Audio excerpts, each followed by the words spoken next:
Hey, you guys, it's Joshua here with Mortgage Clarity, and I disagree with 67% of Americans.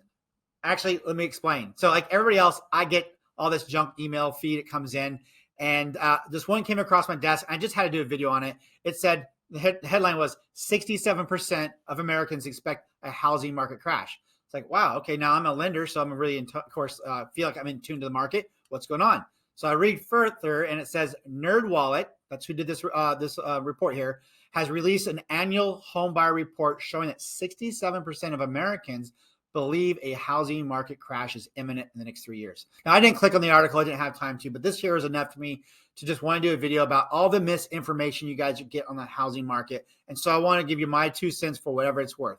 So first things I don't like about this article is I doubt that they talk to every American in the United States. So my guess is it's actually more at 67% of the Americans in which they polled is who we should be talking about, not all Americans. So that's a bunch of BS right there. Next, they say the crash is imminent. Well, 3 years from now is not imminent, people. Imminent is like this year. So I don't think we're going to see a crash this year. I don't think we're going to see it next year. And I don't think it's in 3 years either. So whichever way they want to use it, whatever. They're wrong. Imminent's not 3 years out, but it doesn't matter. I don't see a crash. So why don't I see a crash?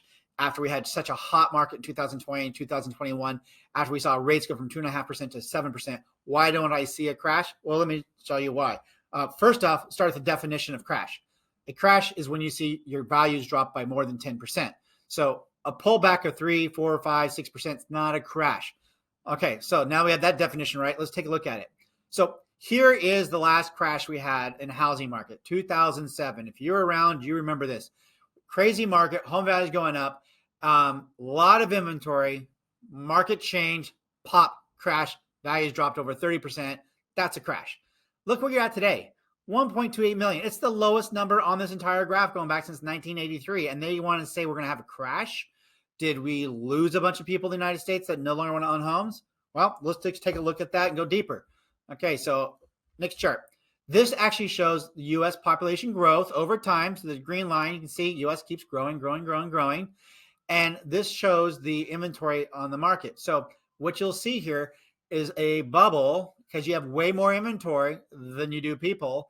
And you had values shooting up because of crazy loans. This is a pop. And we saw that pop.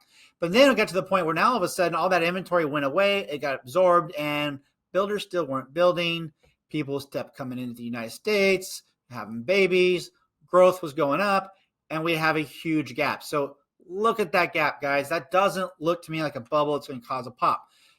Now, household formations, what drives demand, right? So as the U.S. population goes up, people grow up, they have kids, that they grow up, and then all of a sudden you need more homes to fill the need. So if we look here, this is the birth rate in the United States. Going back here since 1970s, mid-70s, you can see there's been this actually a decade of higher birth rates. So this shows me that until we hit 2027, each year we should expect higher and higher household formations as more and more people come of age. My house is this example. In 2021, I had one house, 4 people living in it. In 2022, we have 3 houses with the same 4 people. My kids moved out. They got their own places. And so now we're one home satisfied for 3 homes. This is what drives inventory demand. And this is why I think that they're wrong, because we don't have enough inventory. We didn't have enough inventory in 2021, which is why values went so high. And while high rates has deterred people and it cooled it off, and they went on the sidelines, they decided to stay home, they decided not to make moves.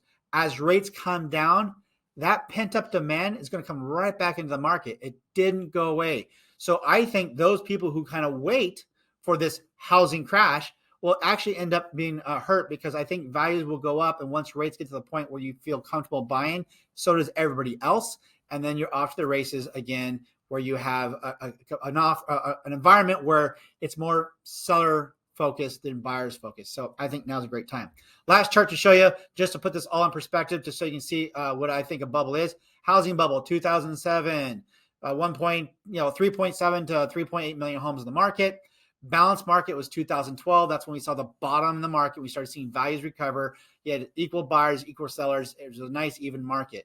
Then we started seeing that change. But in 2022, there's 14 million more household formations than there was in 2007, yet we have a fraction of the inventory. So I'm a supply and demand kind of guy. Right now, you had high rates in October of last year, 2022. That caused the demand side to cool, but the supply side is still an issue. And my prediction is rates will come down throughout 2023. And as they come down, buyers will come into the market. And if you're reading junk like this, that just makes you check out and not even look into it, you're going to miss the opportunity. For what it's worth, my advice is if you can afford a home now, if it makes sense, you're likely going to come out better buying now, regardless of what rates are. And if I'm right and rates go lower in the future, great, you refinance. There's other videos I have on YouTube that talk about the benefit of buy versus renting. Check that out. Guys, for most people, owning a home, it is the number one thing that actually helps their future retirement way more than a 401k. Check out that video.